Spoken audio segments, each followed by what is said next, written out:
What do you think, Liz? You know, I think, again, I find this all pretty frustrating. This country faces huge, huge challenges. And, you know, frankly, watching a morning show like this one, where first we're talking about Herman Cain allegations, and then we're showing a YouTube mashup Well, we're covering the campaign, Liz. Well, but the issues are what matters, Bob. And with all due respect, you know, the American people are out there afraid. They're afraid that the economy is going off a cliff.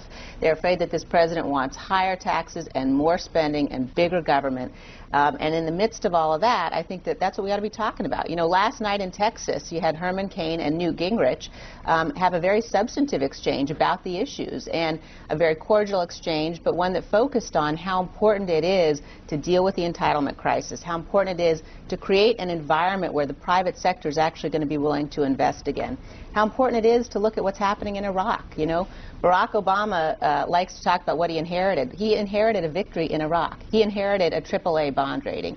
And right now you've got a situation where, frankly, he is going down the wrong path on all of these issues. And I just got to imagine the people who are watching this morning, and, you know, voters all across this country want to know who is going to help put this country back on the right track, not, you know, who was able to put together a mashup of, you know, clips out of a speech that Rick Perry gave on Well, YouTube. I mean, I take your point, but I would also make the point that we in the media, it is not our job to make the campaign.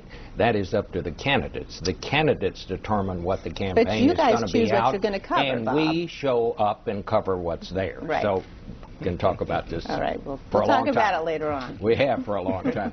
Ed